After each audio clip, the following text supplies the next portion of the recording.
আদির বাবা আমাকে একটু হেল্প করে দিচ্ছে, ম্যারিনেশনটা ওকে করাচ্ছি আর আমি ভিডিওটা করছি। আদির বাবা না হেল্প করলে আমার পক্ষে বাচ্চা নিয়ে এত কাজ করা সম্ভব হয়ে ওঠে না। কিন্তু যখনই ঘরে কিছু ভালো মন্দ রান্না বান্না হয় তো আদির বাবা আমাকে সবসময়তেই হেল্প করে দেয়। আর তোমরা এই জল দেবে না, ওটা তন্দুরি করব, জল কাটবে। আচ্ছা, দিয়ে দাও 1 চামচ রসুন বাটা,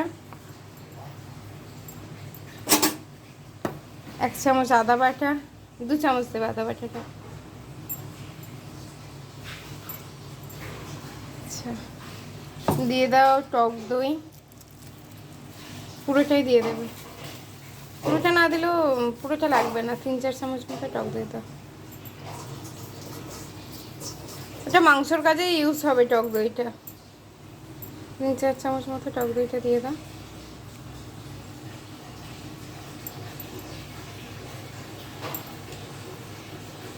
ব্যাস, দিয়ে দেবো 1 চামচ একদম ভর্তি ভর্তি নুন।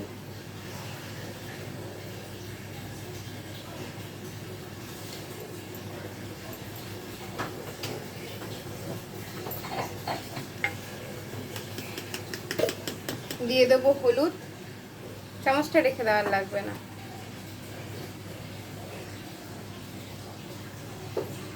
হলুদটা আমি সবসময়তেই মাংস রান্নার ক্ষেত্রে ব্যবহার করি। হ্যাঁ, মাইকে চার্জ করিয়ে গেছে। তো চিলি চিকেনেও আমি একটুখানি হলুদ দিই, কেননা হলুদটা অ্যান্টিসেপটিক।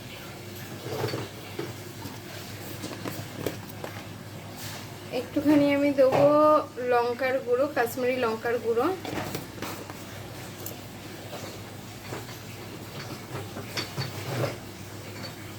দেবো গরম মশলা। এই তন্দুরি চিকেনটা এয়ার ফ্রায়ারে কিন্তু আমি ফার্স্ট টাইম ট্রাই করছি, তো দেখা যাক কেমন হয়। আর মহারানী চিকেনের জন্য করে রাখা মশলাটা একটু দিলাম। আর দেবো এখানে এভারেস্টের তন্দুরি চিকেন মশলা।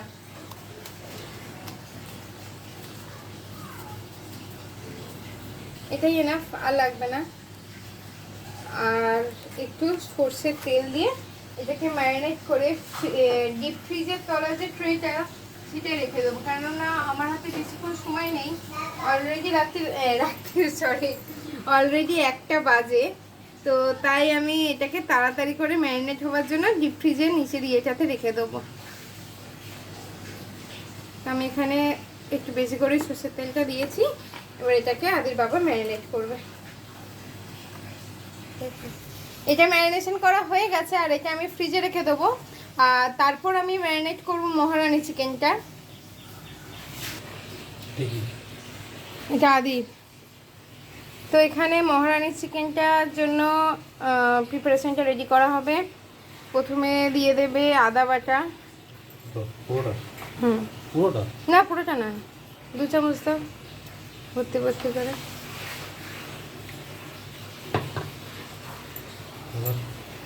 দিয়ে দাও রসুন বাটা 1 চামচ ভর্তি করে।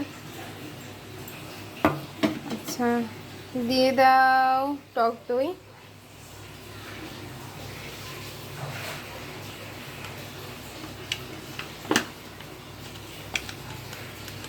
তো আমি এখানে একদম ভর্তি ভর্তি করে টক দইটা দিয়ে দিয়েছি।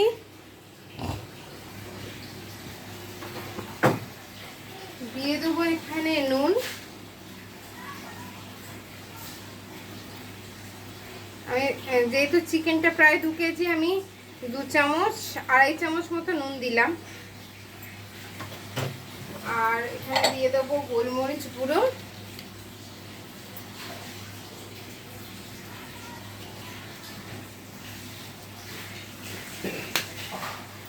আর দেবো গরম মশলা।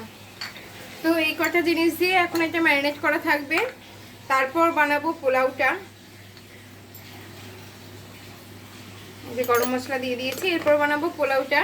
তো এই ব্লগের এই পার্টটা মাত্র থাকো, এই ব্লগের এই পার্টটা এতটাই থাকবে। আবার পরবর্তী ব্লগে আমি দেখাবো পোলাওটা কিভাবে বানালাম আর মহারানী চিকেনটা। আর তারপরের ব্লগটায় আমি তন্দুরি চিকেনটা বানাবো। তো সঙ্গে থাকো, দেখতে থাকো, চলে আসছি পরবর্তী ব্লগটা নিয়ে।